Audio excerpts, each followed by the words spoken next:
Hamas அமைப்பினுடைய முன்னணி தலைவர் முகமது டெய்ப்பை குறிவைத்து இஸ்ரேல் நடத்திய தாக்குதலில் இதுவரை 90 பேர் மரணமடைந்திருக்கின்றார்கள். 289 பேர் படுகாயமடைந்திருப்பதாக பாலஸ்தீனம் காசாவினுடைய வைத்தியசாலை பிரிவு தெரிவிக்கின்றது. முகமது டெய்ப் இறந்து விட்டாரா இல்லையா என்பதை இன்னமும் உறுதி செய்ய முடியவில்லை என்றும், ஆகவே திட்டவட்டமாக கூற முடியவில்லை என்று இஸ்ரேலிய பிரதமர் பெஞ்சமின் நெட்டன்யாகு கூறியிருக்கின்றார். முகமது டெய்ப் சாதாரணமான ஒருவர் அல்ல.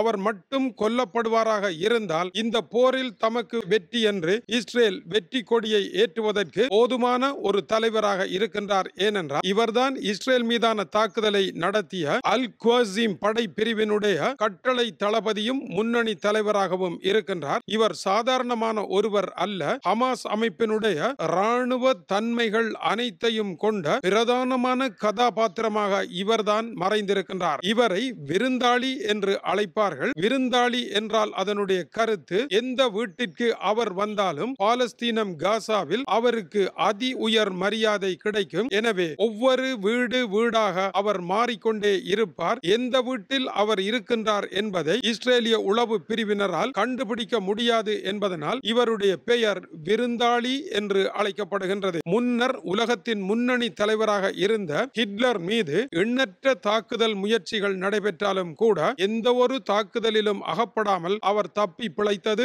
வரலாறு. அதுபோல இஸ்ரேல் எத்தனையோ படைகள், அதிநவீன கருவிகள், AI தொழில்நுட்பம், அமெரிக்காவினுடைய ஆதரவு, அதிநவீனமான சேட்டலைட்டுகள் எல்லாவற்றையும் வைத்து உலகத்தின் சிறந்த உளவு பிரிவாகிய மூசாட்டினுடைய அனைத்து அதிகாரங்களையும் பரவலாக்கம் செய்து இவரை தேடிக்கொண்டிருந்தார்கள் அங்குலம் அங்குலமாக. ஆனாலும் கூட 7 தடவைகள் இவர் மீது தாக்குதல் நடத்தி எண்ணற்றவர்களை படுகொலை செய்தாலும் கூட இந்த நிமிடம் வரை முகமது டெய்ப் கொல்லப்பட்டார் என்பதற்கான ஆதாரங்கள் எதுவும் இல்லை. அவர் இந்த போரை நடத்தி கொண்டிருந்தார். சுரங்க வழியால் தன்னுடைய தள்ளுவண்டியால் சென்றபடி ஏற்கனவே தன்னுடைய 2 பிள்ளைகளையும் மனைவியையும் பறிகொடுத்த இவர் இஸ்ரேலினுடைய தாக்குதலினால் அங்கவீனமாக இருக்கின்றார் என்றும் கூறப்படுகின்றது. அதனால் தான் அடிக்கு அடி, வெடிக்கு வெடி, பழிக்கு பழி, விழிக்கு விழி என்று இஸ்ரேலுடன் ஹமாஸ் அமைப்பு மோதுவதற்கு இவருடைய விடாப்பிடிவாதமே முக்கிய காரணமாக இருப்பதாக தெரிவிக்கப்படுகின்றது. 1965ஆம் ஆண்டு கான் யூனிஸ் பகுதியில் இவர் பிறந்தார். அகதி முகாம் குழந்தையாகவே வளர்ந்த இவருடைய வாழ்க்கை இஸ்ரேலுக்கு எதிரான போராகவே அமைந்திருந்தது. 1990 ஹமாஸ் அமைப்பில் இணைந்து 95 அல் குவாசிம் படைப்பிரிவிற்கு வந்து அதனுடைய முக்கிய கட்டளை தளபதியாக இவர் உயர்வடைவதற்கு இவருடைய ஒரே குறி இஸ்ரேல் மட்டும்தான் என்பதனால் இவரை மீறி ஓர் எதிரி இஸ்ரேலுக்கு இல்லை என்ற அளவிற்கு இவர் வளர்ந்தார். இத்தனை பெரிய தாக்குதல்களையும் இத்தனை கோடான கோடி செலவிற்கும் ஹமாஸ் அமைப்பு காரணம் என்றாலும் கூட அதனுடைய உயிர் நாடியாக, ஆணி வேராக இருப்பவர் முகமது டெய்ப் தான் என்பது இஸ்ரேலுக்கு தெளிவாக தெரியும். இவருக்காக எத்தனை உயிர்களையும் எடுக்க தயார் நிலையில் இஸ்ரேல் இருக்கின்றது. கான் யூனிஸ் பகுதி சிதைவடைந்து முதியவர்கள், பெண்கள், சிறு பிள்ளைகளுடைய உடலங்கள் எல்லாம் நாலா பக்கமும் சிதறி கிடக்கின்றன. முகமது டெய்ப்பினுடைய உடலம் இருக்கின்றதா என்பதை இஸ்ரேல் தேடிக்கொண்டிருக்கின்றது. இஸ்ரேலினால் உறுதி செய்ய முடியவில்லை.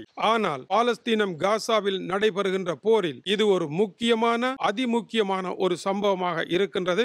இந்த தாக்குதல் பேச்சுக்கள், அமைதி பேச்சு முயற்சிகள், ஜோ பைடனுடைய தீர்வு திட்டம், இஸ்ரேலிய படைகள் வெளியேறுதல் என்ற எண்ணற்ற விவகாரங்கள் நடந்தாலும் இஸ்ரேல் இந்த தாக்குதலில் குறியாக இருந்து நேற்று இரவு தாக்குதலை நடத்திய பொழுது 71 பேர் மரணமடைந்திருந்தார்கள். சற்று முன்னர் அது 90ஆக உயர்ந்திருக்கின்றது. சொற்ப நேரத்தில் அது 100ஐ தொட்டாலும் ஆச்சரியப்பட இல்லை என்கின்ற அளவிற்கு மரண வேகம் அதிகரித்துக் கொண்டிருக்கின்றது. நிமிடத்துக்கு நிமிடம் காற்று வேகமாக அடிக்கின்றது. அதற்கு ஏற்ப காற்றாடியும் வேகமாக சுழன்று கொண்டிருக்கின்றது. இனி என்ன நடைபெறப் போகின்றது? தொடர்ந்து இணைந்திருங்கள். சூடான செய்திகள் வந்து கொண்டிருக்கின்றன. அமெரிக்காவினுடைய அதிபர் டொனால்ட் ட்ரம்ப் மீது துப்பாக்கி சூடு விழுந்தது அனைவரும் அறிந்ததே. வலதுபுற காதில் காயம் ஏற்பட்டு இப்பொழுது அவர் எழுந்திருக்கின்றார் என்று கூறப்படுகின்றது. இதற்கிடையில் ஐக்கிய நாடுகள் சபையினுடைய காசா பகுதியினுடைய உதவி நிறுவனமாகிய UNRWA-க்கு பெருந்தொகையான நிதி சேகரிக்கப்பட்டிருக்கின்றது. இதை ஐக்கிய நாடுகள் சபை அனுப்பி வைத்திருப்பதாகவும் கூறப்படுகின்றது. ஆனால் இவர்களுடைய தலைமை காரியாலயத்தில் தான் ஹமாஸ் அமைப்பினுடைய ஆயுதங்கள் பதுக்கி வைக்கப்பட்டு இருப்பதாக இன்றைய காலை தி டைம்ஸ் ஆஃப் இஸ்ரேல் எழுதியிருக்கின்றது. தொடர்ந்து இணைந்திருங்கள். இது டியூப் தமிழனுடைய சூடான உலக செய்திகளுக்காக இலங்கை வடபுலம் யாழ்ப்பாணத்தில் இருந்து கீசே துறை. வணக்கம் உறவுகளே.